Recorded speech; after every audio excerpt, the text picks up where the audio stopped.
Bismillah. Dans cette vidéo-ci, on va traiter la question de lecture de la Bible et la positionnement du Coran, en fait, l'enseignement coranique. Qu'est-ce qui dit le Coran et qu'est-ce que nous pratiquons, en fait, comment nous pratiquons la religion. Et j'ai été témoin je ne sais pas combien de fois, des imams qui refusent catégoriquement la lecture des livres anciens, selon le Coran en fait, et d'une façon très ferme, en fait, ils ont fait comme ce qui faisaient les juifs de l'époque, ils détournaient le sens des versets, le sens des enseignements. Et ça, on va essayer d'être un petit peu plus méthodologique. Cette vidéo peut être un peu ennuyant, je l'ai dit, parce que oui, on aime qu'il y a bling bling, on aime qu'il y a toujours de amusement, le show, mais pour avoir la science, un peu d'ennui c'est bien. On va traverser l'ennui avec la science en fait, parce que plus on acquiert la science, plus l'ennui disparaît et on devient plus grand en fait. On va commencer. Bismillah. Donc il y a des points dans le Coran qui nous dit en fait qu'il y a eu des changements. Mais ces changements-là ne sont pas en fait changements directement de texte, parce que le texte aussi de la Bible refuse catégoriquement, comme dans le Coran il a été refusé, que le livre est protégé par le Créateur, par le Dieu en fait.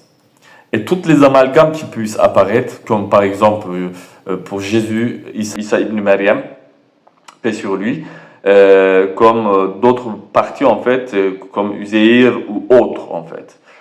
Ce sont comment les gens ils ont tordu le sens en fait, avec des mauvaises compréhensions, et ils ont refusé les enseignements qui viennent de la Bible. Donc je vais lire certains textes et après on va discuter autour de tout ça en fait.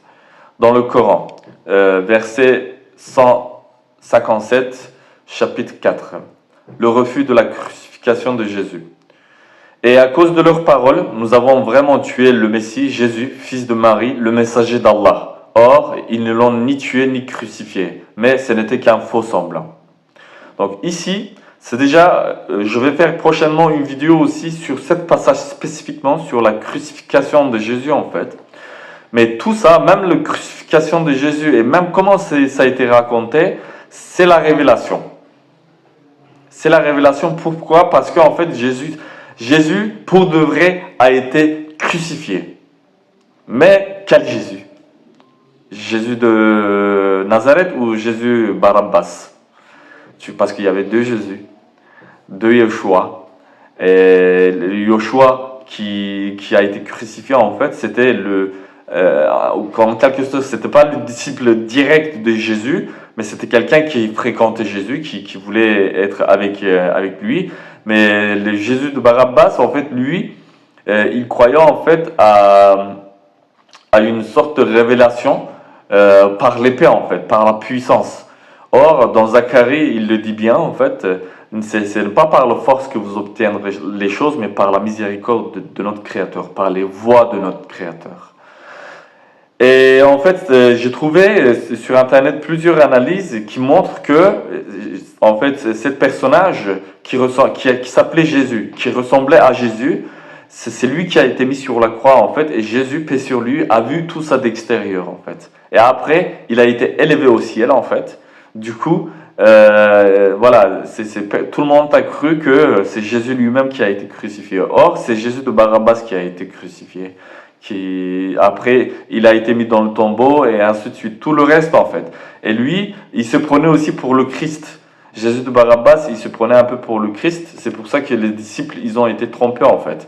Avec toutes les blessures qui étaient sur son corps et qu'il était sorti du tombeau, etc., etc. Tout ça, c'est le miracle qui justement trompe les mécréants et élève le foi des croyants. Alors, c'est pour ça que les évangiles, ils affirment d'une façon ferme que Jésus a été crucifié en fait. Et ils ont bien raison de le dire, sauf qu'il leur manque un point de vue. Cet point de vue, ils le refusent en fait. Et on peut comprendre même à travers la lecture de la Bible que c'est pas Jésus lui-même qui a été crucifié, mais c'est Jésus de Barabbas qui a été crucifié. On continue. Chapitre 5, versets 72-73. Ce sont certes des mécréants qui disent « Allah, c'est le Messie, fils de Marie ». Ce sont certes des mécréants qui disent « Allah est le troisième de trois ». Donc, on est dans la Trinité. Et cette interprétation de la Trinité dans le christianisme, ça existe avec un verset. Encore en fait, on prend un verset, on invente des histoires, on invente des concepts. On est toujours dans le symbolisme égyptien pour, voilà, c'est pour attirer les enseignements vers ce que nous désirons en fait. Parce que nous sommes incapables d'appliquer les voies de Dieu, les enseignements de Dieu. Du coup, on prend les lois quand même parce que, voilà, eux, ils n'ont rien, aucun bagage en fait. Et ces lois-là, ils les pervertissent.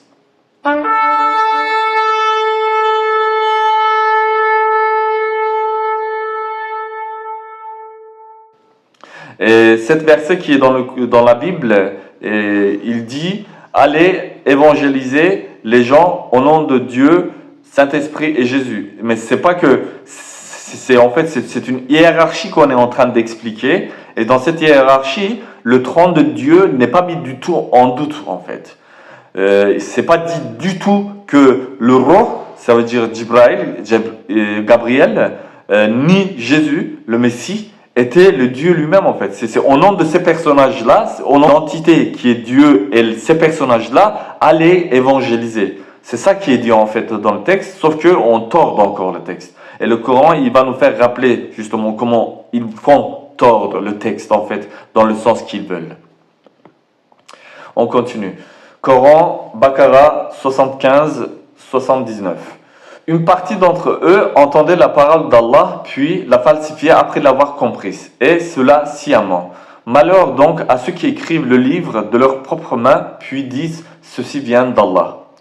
Donc ici, en fait, encore, on peut très bien comprendre que la falsification vient à la suite de la lecture. Et lecture est correcte. Dans l'écriture, il y a zéro problème, en fait. La falsification vient une fois qu'on commence à interpréter le texte, en fait. C'est pour ça et une fois qu'on commence à écrire des textes extérieurs à la Bible, en fait. Or, la Bible est scellée aussi. Comme le Coran est scellé, la Bible est scellée. On peut voir cet verset dans l'Apocalypse qui dit quiconque qui essaieront de changer de ce livre, ne serait-ce qu'un quota, une virgule, sera dans la malédiction, va être frappé par la malédiction qui se trouve dans ce livre-là.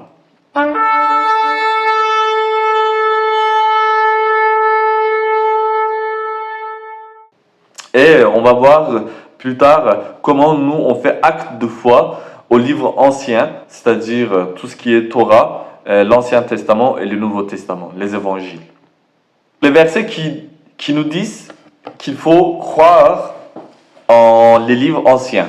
C'est-à-dire que le Coran, il dit une chose et nous, on pratique autre chose. C'est-à-dire que aujourd'hui, nous verrons nulle part où dans des mosquées, en fait, on verrait jamais un texte en fait biblique.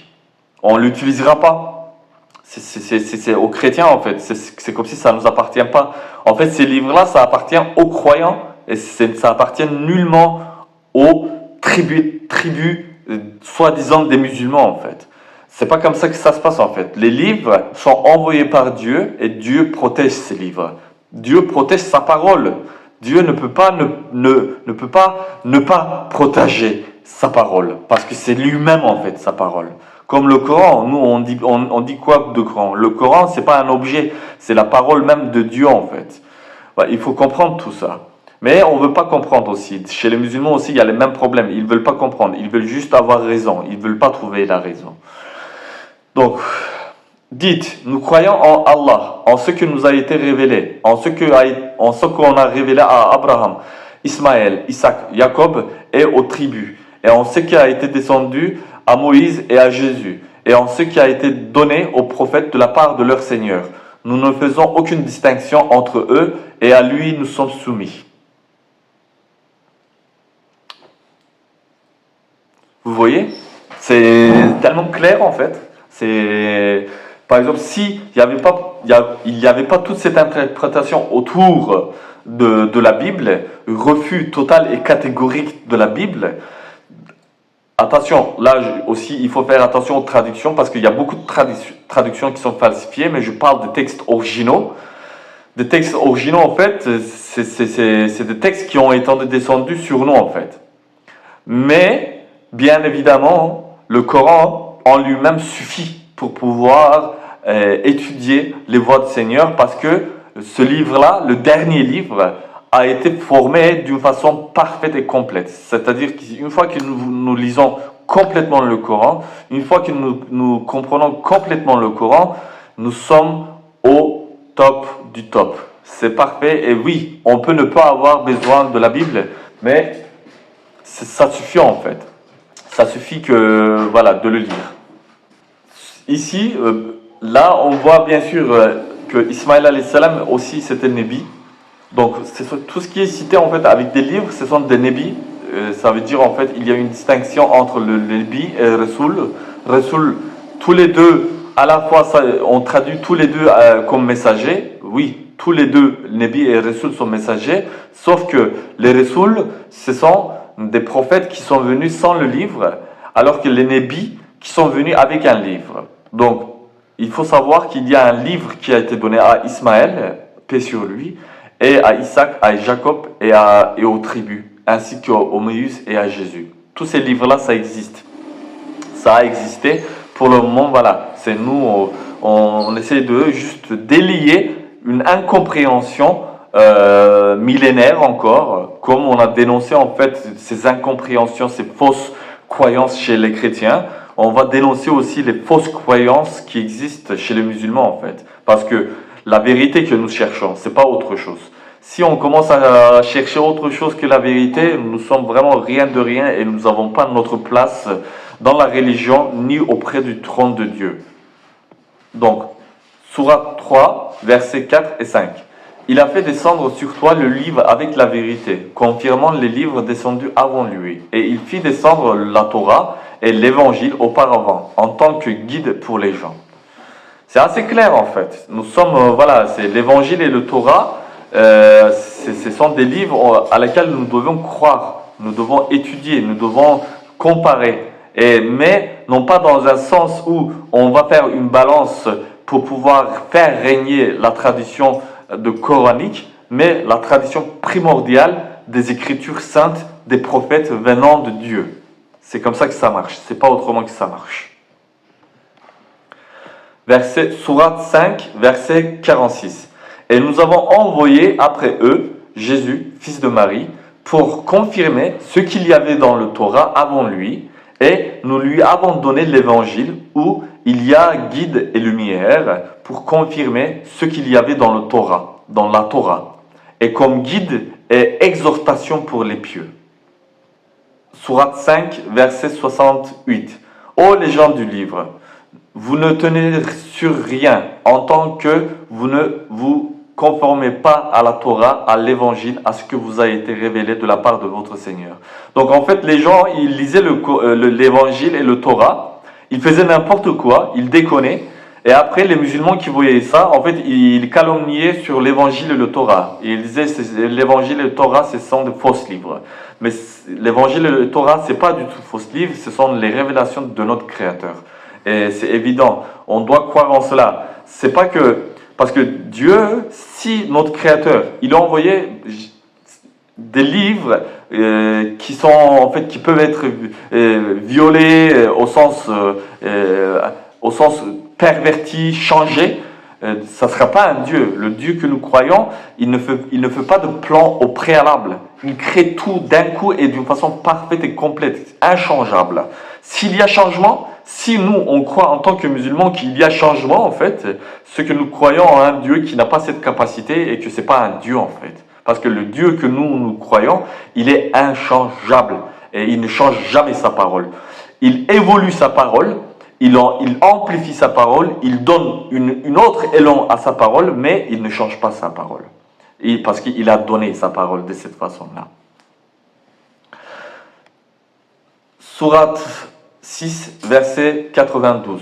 Et ceci, le Coran, est un livre béni que nous avons fait descendre, confirmant ce qui était avant lui.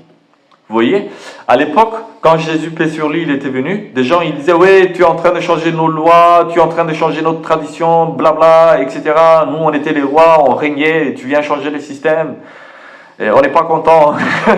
Donc, mais Jésus, il a quand même amené l'évangile. Et quand il a amené l'évangile, il a dit, je ne viens pas pour abolir la loi, mais pour accomplir la loi. Donc, le Coran aussi, il ne vient pas pour abolir la Bible, mais pour lui donner un accomplissement, en fait. C'est comme ça que on doit comprendre. Si on lit les versets sincèrement, c'est comme ça que ça se comprend. Si on est dans une logique pure, sans tribalisme. Sourate 10, verset 94. Si tu es en doute sur ce que nous avons fait descendre vers toi, interroge ceux qui lisent le livre révélé avant toi.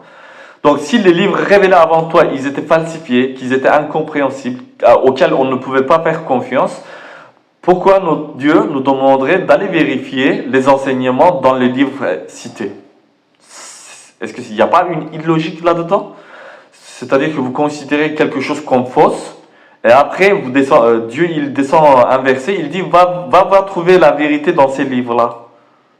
Ça va créer une psychose. Justement, c'est pour ça qu'il y a beaucoup de psychose qui se crée en fait chez beaucoup de musulmans, beaucoup d'incompréhension, et les guerres, toutes les batailles, toutes les confrontations en fait inutiles nous amènent vers l'incompréhension au lieu qu'on s'élève dans les voies du Seigneur vers la sainteté. Sourate 21, verset 105. Et nous avons certes écrit dans le Zabour, après l'avoir mentionné dans le rappel, que la terre sera héritée par mes serviteurs vertueux. Donc, en fait, c'est très clair en fait. Dans le Zabour, notre Créateur, il dit, ce que j'ai écrit dans le Zabour va s'accomplir. Ce que nous avons descendu dans le rappel, ça va s'accomplir. C'était des paroles véridiques. Donc voilà, on va venir sur cette question, en fait, les hadiths qui refusent les lectures de la Bible, on va voir en fait, il y a zéro preuve presque en fait, il y a juste un seul hadith et le reste, il n'y a rien qui interdise en fait de lire les Bibles, ni tirer l'enseignement des Bibles, mais il y a une mise en garde à ne pas tomber dans une interprétation fausse, dans les falsifications qui a été faites par les prêtres ou les rabbins en fait. Et c'est pour ça qu'on doit aller directement à la source, vérifier les informations dans la source par la lumière du Coran en fait. Par la lumière du Coran. Sourate 57, verset 27. Puis, sur leurs traces, nous avons envoyé nos messagers et nous avons fait suivre ces messagers de Jésus, fils de Marie, à qui nous avons donné l'évangile. Et nous avons mis dans le cœur de ceux qui l'ont suivi douceur et compassion. C'est extraordinaire. Et encore, l'arrivée de Jésus, paix sur lui, annule pas ni le livre de Samuel, ni le livre de Zacharia, ni le livre de Lévitique, rien en fait. Et ça, voilà, une nouvelle science s'ajoute à la science. On va d'éveil en éveil. On ne va pas vers l'arrière, on va vers le futur, mais vers un futur lumineux qui est fait de douceur et de compassion. Sourate 6, verset 92. Et ceci, le Coran, est un livre béni que nous avons fait descendre, confirmant ce qui était avant lui. C'est-à-dire, si ces livres-là étaient mensongers, pourquoi le Coran il confirme ces livres? Le Coran doit dire, parce que dans le Coran, notre Dieu, il dit, je vous ai expliqué les choses, toutes choses clairement, sauf quelques versets qui sont des mystères, qui sont là justement pour pouvoir renforcer notre curiosité, pour pouvoir plonger plus profondément, d'une façon un peu plus ésotérique dans le texte en fait. Sinon, tout est clair.